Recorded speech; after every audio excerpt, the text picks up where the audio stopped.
राम राम बंसी जी। राम राम साहब, राम राम साहब। और क्या समाचार है? ठीक है साहब। देखो, अभी लोकसभा के चुनाव का बिगुल बज चुका है।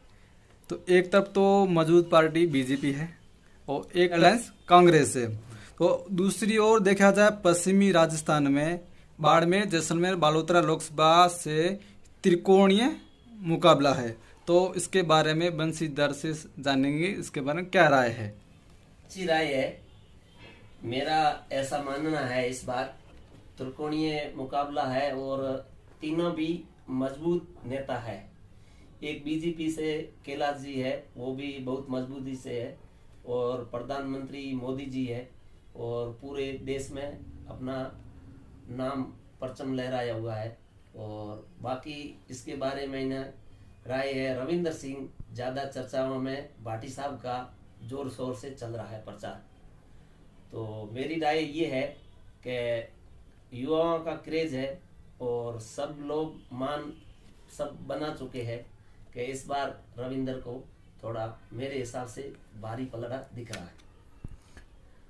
एक युवा नेता जो रविंदर सिंह भाटी है, गत दिनों गुजरात, महाराष्ट्र और कर्नाटक के क्षेत्रों में जो अपने प्रवासी भाइयों से मिलकर आए हैं, तो उनके सम्मेलन में इतनी भीड़ मिली, क्या वो को वोटों में तब्दील हो सकती है क्या? देखो, भीड़ तो ऐसा है कि वोटों में तबलीग की बात करें तो जब उनका काफिला चलता है और युवाओं में बहुत जोश है, उत्साह है, युवाओं के साथ साथ में मातृशक्ति भी भाग ले रही है। मैं एक 15-20 साल से तजुर्बा रखता हूँ इस चुनाव में, जब से थोड़ा सीखा समझा हूँ। तो उस हिसाब से देखा जाए, जब युवाओं के साथ साथ में गांव गांव, ढाणी ढाणी और शहर में भी मातृशक्ति भी इनके मीटिंग में भाग ले रही है। और महाराष्ट्र में सबसे इनका अहमदाबाद से सूरत, वापी, वलसाड़, बॉम्बे, बेंगलोर, चेन्नई, हैदराबाद, तो सभी में इन्होंने 2 दिन 3 दिन का जो दौरा दिया था।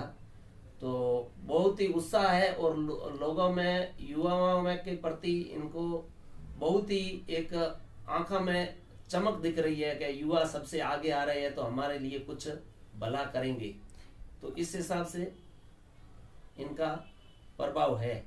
रविंदर सिंह भाटी जहाँ भी जाते हैं वो अपनी सब मातृभाषा में ज़्यादा भाषण देते हैं। अपनी जो मारवाड़ की भाषा है वहीं भाषण देते हैं। मतलब इसका मतलब हिंदी ज़्यादा यूज नहीं करते, ज़्यादा तो अपनी मातृभाषा मारवाड़ ही यूज करते। इसके पीछे मतलब क्या कारण है? नहीं, मातृभाषा तो यहाँ एक मायड़ भाषा, एक मारवाड़ी भाषा की पहचान है। बाकी सब चीज स्कूलों में आप सीखो के स्कूल जाने के बाद रे महीना बच्चों मास्टरों सीखे, इंग्लिश है, विद्या सीखे। मातृभाषा एड़ी है जेतरो बच्चे रो जन्म हुआ तो भाषा ही साथ में जन्म मिले, यही समझो कि मातृभाषा आपने नहीं छोड़नी चाहिए। मातृभाषा एक एड़ी है, मतलब एक युवा और महीना भाषा रे साथ साथ में भी उत्साह है। और मायड़ भाषा एक प्यारी भाषा है और ये ना बोलनी भी चाहिए। जेकरी जो अपन बाप दादा रे भेड़ी, मतलब अपन भेड़ी उत्पत्ति में दियोड़ी है। तो इस हिसाब से रविंदर सिंह बाड़मेर, जैसलमेर, बालोतरा में उसका महत्वपूर्ण मुद्दा क्या है? मतलब महत्वपूर्ण मुद्दा तो देखा जाए तो महत्वपूर्ण मुद्दा यही है। मेन एक तो युवाओं को रोजगार दिलाना। रोजगार के साथ में देखो जाए रोजगार री कमी नहीं है। बाड़मेर जिले रे महीना एक कयोड़ो कह गए, एक ब्लैक गोल्ड है जो में रिफाइनरी भी है अपने पचपदरे रे महीना।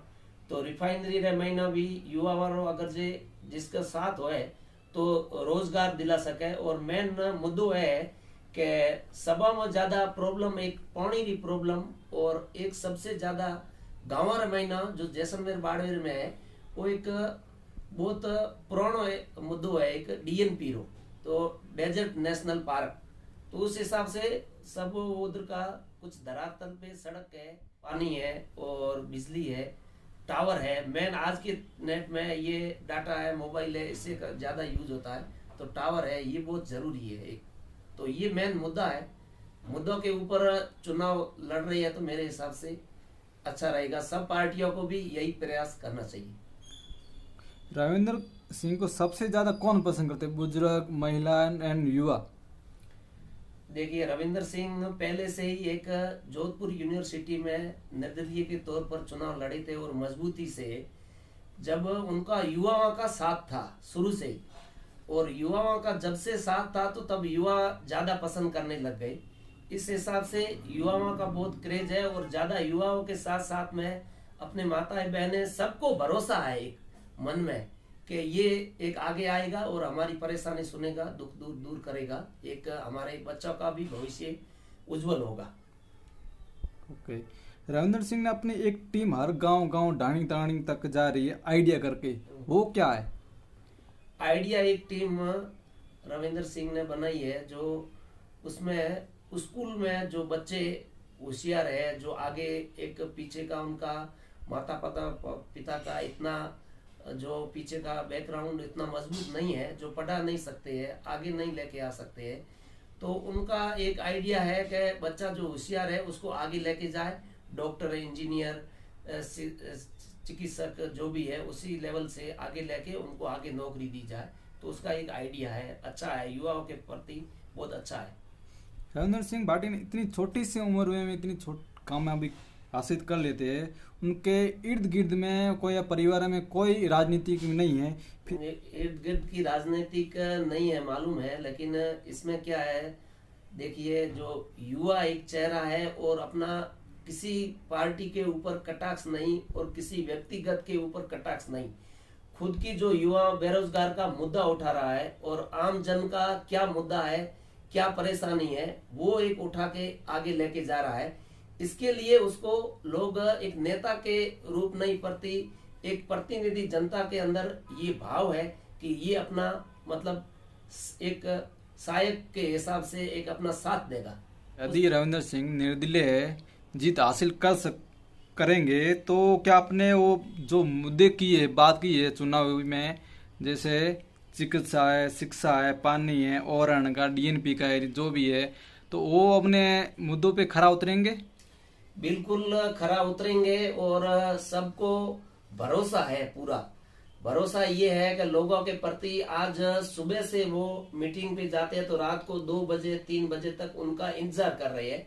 तो लोगों के एक मन में पूरा भरोसा है, एक युवा चेहरा को आगे लेके आए और उनके प्रति और युवाओं को पूरा भरोसा है, संसद में जाएगा तो ये सबका एक आगे जो क्या इधर के मुद्दे है स्थानीय वो रखेगा और सबको भरोसा है इनके ऊपर। रविंदर सिंह जहां भी जाते हैं उनका एक ही वाक्य ज्यादा मतलब फेमस है, जनता क्या प्यार का। जनता एक जनता जनार्दन है, जो टिकट के ऊपर आगे आदमी टिकट कितना भी लेके आ सकते हैं, सब कुछ मैं मानता हूँ टिकट के अभाव पे, लेकिन एक जनता का प्यार है जो जनता ही नेता बनाती है। अगर जो जनता चाल है पूरा, तो जनता के हिसाब से वो नेता भी बन के निर्दलीय के तौर पर भी जा सकता है। जनता नहीं चाहती है जिसको, तो टिकट भी धरी रह जाए, जिसको आगे लाने के लिए जनता के हाथ में है। रविंदर सिंह भाटी जैसे सुबह दिन उगते ही शाम अस्त होने के बाद में भी अपने गांव गांव ढाणी ढाणी तक पहुंचने की कोशिश करते हैं, फिर भी उतना भीड़ होती है, वो उनका इंतजार करते हैं उनको देखने के लिए रविंदर सिंह को। देखिए, भीड़ तो इंतजार क्यों कर रही है कि एक पहले से निर्दलीय ये असेंबली का चुनाव लड़े थे, जब ये चुनाव लड़ने के बाद में तो जनता को एक मन में ये जनता को पूरा भरोसा हो गया, तो उनको गांव गांव जाके पैदल जाके उनको एक आश्वासन दिया कि आपका नेता नहीं, आपका बेटे के रूप में मैं आया हूं और जो आपके स्थानीय मुद्दे हैं वो मेरे को दो, मैं हल करूंगा। इसीलिए सब गांव के, सब और शहर के, गांव के, सब ढाणियों के इसीलिए चाह रहे हैं कि उनको आगे लाए। लोकसभा में अन्य भी पार्टियां हैं, जैसे भाजपा है, कांग्रेस है, आरएलपी है, तो उनके बारे में आप क्या कहना चाहते हो? तो उनके बारे में यही राय है कि जो स्थानीय मुद्दे है, जो जनता के मुद्दे स्थानीय उठाने वाला, मेरे को यही लग रहा है आज के टाइम में। बाकी किसी पार्टी का हमारा विरोध नहीं है और मैं ये कहना चाहता हूँ, जो आवाज आगे उठाने वाला रविंदर सिंह भाटी है और आगे जनता का मुद्दा आगे संसद में जोर शोर से रखेगा और सब जनता की आवाज रखेगा। एक दौर वो भी है तो कि सन 1990 रो दौर तो मन कोई नाम लेने में कोई संकोच नहीं है कि कल्याण सिंह कालवी एक बार सांसद रहे हैं, जो स्थानीय नेता की उस टाइम मांग थी, लेकिन उस टाइम स्थानीय नेता के जो नेता टिकट उनको ही दिया जाता था जिनके बारे में काबिलियत होती थी। और कल्याण सिंह कालवी है, लोकेंद्र सिंह कालवी है, जो ये स्थानीय नेता नहीं थे। आज के टाइम में स्थानीय नेता बहुत है, लेकिन एक जनता का आवाज उठाने वाला आगे आया है। ये युवा चेहरा है और जनता की आवाज आगे लेके जाएगा। जनता को उम्मीद है सब में, इसके लिए इनके साथ में बहुत हुजूम है और एक युवा चेहरा है।